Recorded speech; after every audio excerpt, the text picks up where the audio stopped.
kembali lagi dengan saya Kauli Sabit Ramadhani dalam acara Zekota Gen Z Ekonomi Talks. Nah, jadi pada topik kali ini kita akan bahas salah satu topik yang sudah merambah pada aspek kehidupan kita, yaitu dampak pandemi COVID-19 pada perekonomian masyarakat di Indonesia.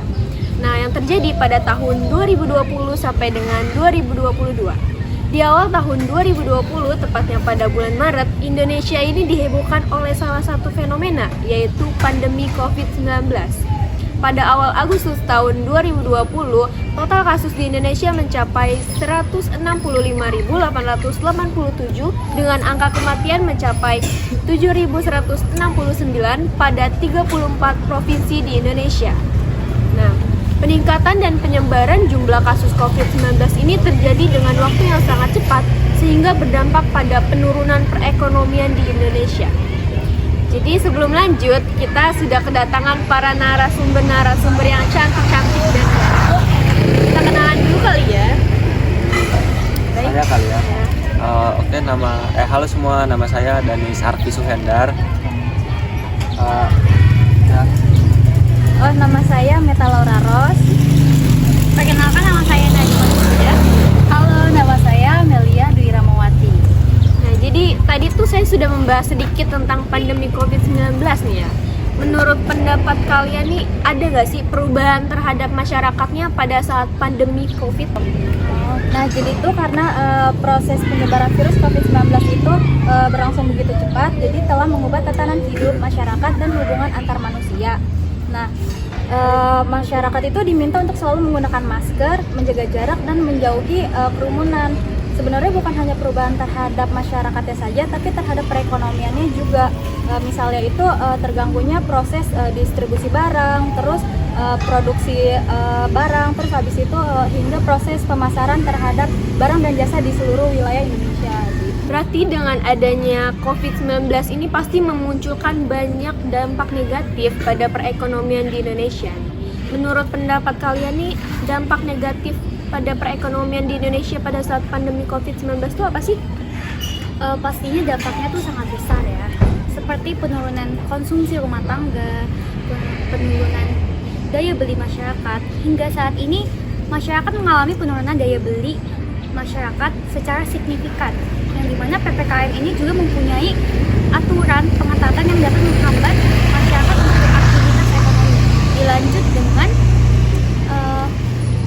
pandemi ini tuh mempunyai gelombang perubahan secara signifikan, terutama dalam sektor pariwisata. Yang dapat kita ketahui bahwa sektor pariwisata itu sektor yang diandalkan oleh perekonomian Indonesia, yang dimana secara drastis sekarang itu lagi turun karena adanya pembatasan pergerakan dan juga penutupan tempat-tempat wisata. Nah, dilanjut dengan penurunan PMI Manufacturing Indonesia. PMI Manufacturing ini umumnya menunjukkan kinerja industri pengolahan dalam negeri, baik dari sisi produksi, permintaan baru, hingga ketenagakerjaan yang sangat besar, sehingga membawa dampak yang sangat besar, utamanya bagi para buruh. Bisa dicatat oleh Kementerian Keuangan bahwasanya PMI Manufacturing Indonesia ini mengalami kontraksi yang cukup dalam hingga 45,3%.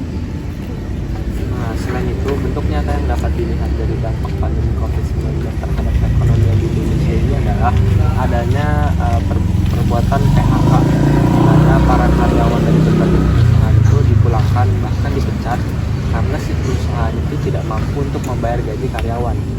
Akibat dari pemasukan yang menurun gitu. Ada juga perusahaan yang akhirnya bangkrut dari pandemi ini. Karena banyaknya karyawan yang dipecat, tentu dong akan menyebabkan pengangguran meningkat. Menurut data Bank Dunia, pada tahun 2019 angka pengangguran di Indonesia itu mencapai 5,28% dan naik menjadi 7,07% pada tahun 2020. Pasti dong angka pengangguran ini akan semakin naik. Nah, akibat dari adanya pandemi ini, tentu banyak aspek lain yang kena, seperti pelaku pekerja harian, terus pelaku UMKM, terus usaha restoran, usaha lain, pokoknya yang menyangkut banyak orang. Nah, dampak ini juga secara otomatis akan menurunkan akan mempengaruhi penurunan daya beli masyarakat, yang dimana perputaran uang di masyarakat itu akan semakin menurun, yang akhirnya akan menyebabkan terjadinya deflasi. Nah, pada saat yang bersamaan juga produksi barang akan semakin terbatas dan menyebabkan defisit perdagangan. Nah, tadi kan sudah dijelasin nih dampak negatif dari COVID-19 ini. Menurut kalian nih, ada nggak sih dampak positif COVID-19 ini pada perekonomian di Indonesia? Jangan salah, justru ya semua kejadian yang terjadi itu pasti memiliki dampak negatif maupun dampak positifnya. Nah, kalau dampak positif pandemi COVID-19 terhadap perekonomian di Indonesia itu salah satunya ya meningkatkan peluang pasar baru terhadap ekspor selain dari negara Cina. Karena pada saat pandemi itu kan pemerintah itu bakal lebih memprioritaskan daya beli di dalam negeri saja. Nah, hal ini tuh bisa menjadikan pemerintah itu membuat gue salah dari gue aja ya. Jangan salah, justru semua yang terjadi itu pasti memiliki dampak negatif maupun dampak positifnya loh. Nah, kalau dampak positif pandemi COVID-19 terhadap perekonomian Indonesia itu sendiri, salah satunya adalah meningkatkan peluang baru terhadap pasar ekspor selain dari negara Cina. Dan ini juga bisa membuat perekonomian Indonesia itu lebih kuat, karena pada saat pandemi COVID itu sendiri kan pemerintah lebih memprioritaskan dan memperkuat daya beli dalam negeri saja. Nah, sehingga hal itu bisa dimanfaatkan oleh pemerintah untuk menjaga agar investasi itu menjadi tetap stabil walau pada saat pandemi COVID-19 perekonomian itu sedang terancam secara global. Terus di tahun 2020 ini COVID menjadi perhatian yang sangat besar bagi bangsa Indonesia karena banyak kerugian yang ditimbulkan dari pandemi ini yang berdampak pada perekonomian di Indonesia. Setelah mengalami peningkatan kasus yang meleset dengan kurun waktu yang sangat cepat, pemerintah itu pasti membuat kebijakan dalam mengatasi pandemi COVID ini. Kebijakan seperti apa yang dilakukan pemerintah untuk diberlakukan kepada masyarakat? Nah, oke. Jadi pemerintah itu telah membuat kebijakan, yaitu diberlakukannya PSBB. Biasa yang kita kenal itu pembatasan sosial berskala besar yang tercantum di dalam peraturan pemerintah nomor 21 tahun 2020. Nah, dengan adanya PSBB tersebut, seluruh kegiatan yang biasa dilakukan itu terpaksa harus berhenti. Mulai dari sektor industri, perkantoran, terus sektor pendidikan, pelayanan publik, rumah makan, bahkan tempat berwisata juga mengalami hal yang sama. Nah, dengan adanya social atau physical distancing ini membawa pengaruh pada penurunan aktivitas ekonomi secara keseluruhan. Oke, baik. Lalu bagaimana dengan solusi atau upaya pemerintahan ini dalam mengatasi kondisi ekonomi di era pandemi?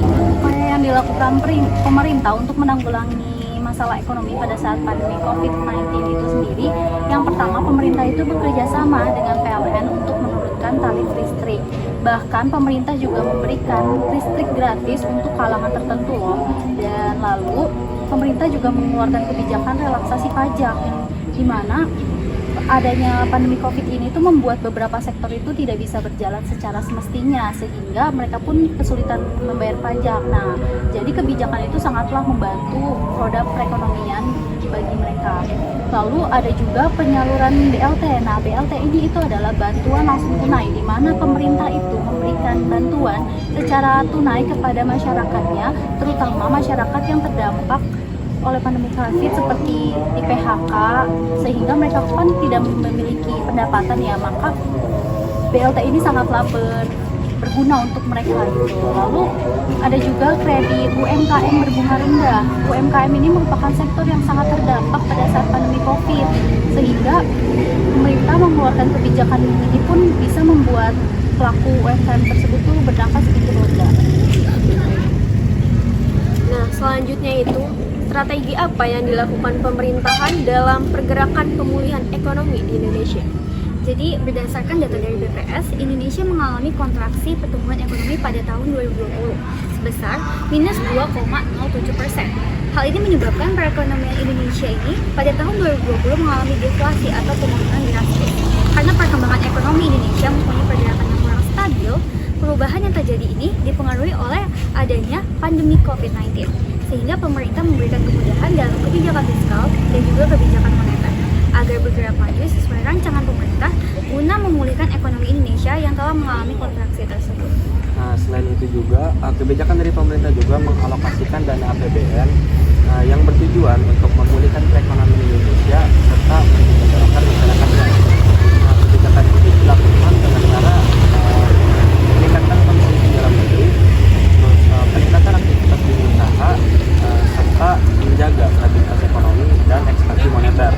Nah, 3 kebijakan itu akan dilaksanakan secara bersamaan bersinergi antara pemegang kebijakan fiskal, pemegang kebijakan moneter, dan institusi terkait. Baik, wah luar biasa ya pembahasan kita kali ini. Nah, mungkin dari pembahasan kita dibahas dapat disimpulkan bahwasannya pandemi ini menyebabkan Indonesia mengalami supply shock dan demand shock, yang dimana pada waktu yang bersamaan supply shock disebabkan oleh adanya pemberlakuan kebijakan PSBB.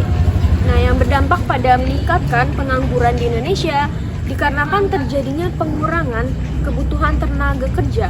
Kondisi demand shock juga disebabkan oleh akibat tidak ada kejelasan akan tindakan pemerintah dalam memberikan kebijakan ekonomi yang dapat meringankan beban masyarakat, sehingga masyarakat yang terdampak mengalami penurunan pendapatan. Mungkin cukup kali ya pembahasan kita kali ini. Jadi mungkin cukup pembahasan kita.